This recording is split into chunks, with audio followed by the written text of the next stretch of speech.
Olá pessoal, tudo bem? Hoje eu vou falar um pouquinho sobre a prática de DevOps e como ele tem me ajudado nos meus projetos. Às vezes eu contrato algumas pessoas para poder desenvolver algumas features que eu não posso desenvolver, né? Ou tenho uma especialidade que não é a minha. E com isso tenho que lidar com alguns pontos, como outra pessoa desenvolvendo um código que eu vou precisar de subir no meu projeto, né? E eu preciso que esse código ele tenha uma certa qualidade, que ele possa subir no meu projeto e não quebrar nada do que já exista, né? Então, algumas práticas de DevOps nos ajudam a lidar com isso, né? Então, vou mostrar aqui um pouquinho no processo que eu criei, né? É um processo simples, é uma prática bem comum da área de engenharia de software, mas algumas pessoas ainda não conhecem e não usam. Tá? Então esse aqui é o meu site, né? Vocês podem ver que é o 3wfactory.tech, a landing page da minha empresa. E aqui eu quero mudar algumas informações. Vocês podem ver que os ícones aqui estão se repetindo, né? E eu quero adicionar um pouco mais de informação aqui.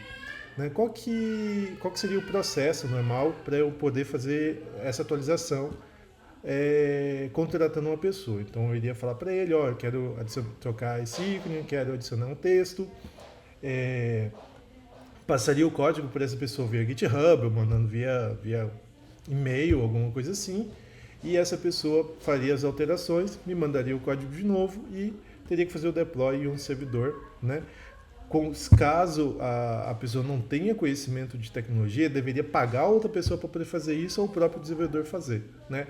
Mas existem alguns riscos quando você deixa a mesma pessoa que desenvolve fazer os deploys, porque muitas vezes ele não vai olhar ali com tanta atenção todo o processo, porque muitas vezes o freelancer ou quem está prestando o serviço ele quer entregar a feature dele, né? Então vou mostrar aqui um pouquinho de código, né? Então eu fiz uma alteração simples, troquei os ícones aqui e adicionei esse texto. Então, se vocês virem nessa página aqui, eu tenho já minha landing page atualizada, né? Desenvolvimento ágil, inteligência artificial, entrega contínua, e coloquei esse pequeno texto aqui para falar um pouquinho sobre DevOps, que é o assunto do vídeo, né?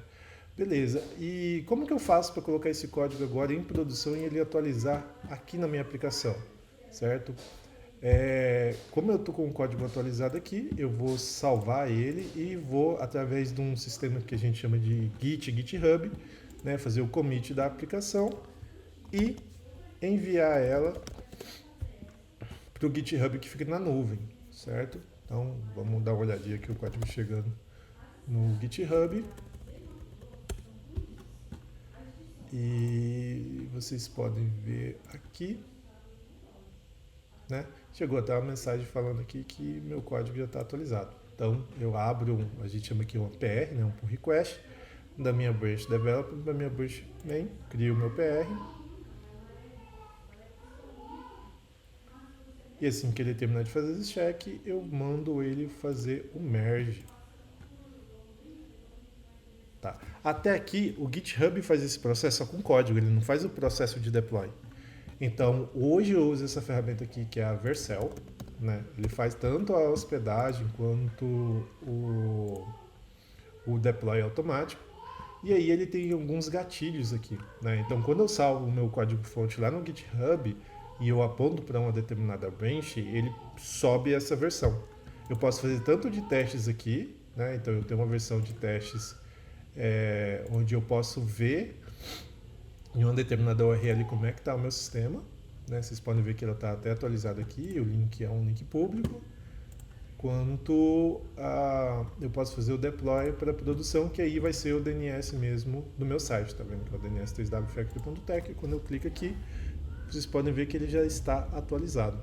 Então, esse processo ele te dá uma maior segurança, te dá maior agilidade para você fazer o deploy. Aqui eu estou fazendo uma aplicação simples, um site, mas se eu estivesse lidando, por exemplo, com um back-end em Java, com uma API, um front-end separado, onde eu tenho React ou outras linguagens ali, eu ficaria um pouco mais complicado de fazer todo o processo de validação e deploy, né? Então aqui a gente pode colocar vários checks, né, no processo, verificar se os testes estão ocorrendo, se o código segue um determinado padrão, um determinado análise de lint para ver se o código está sendo bem escrito e várias outras possibilidades ali que vão te ajudar nesse processo de validação do que o desenvolvedor está subindo para você, tá bom? Então, gostaria só de mostrar um pouquinho dessa prática. É um assunto bem conhecido, bem difundido, mas eu sei que algumas pessoas que estão trabalhando com SaaS, micro SaaS, que querem empreender e não têm esse background de tecnologia, às vezes eles sofrem um pouco com essa questão de deploy,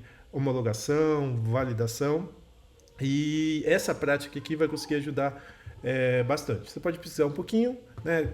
Se quiser, pode comentar aqui no vídeo para trazer mais conteúdo sobre esse assunto, ou pode também me procurar aí para a gente falar sobre isso, tá bom? Agradeço a todo mundo aí, um grande abraço.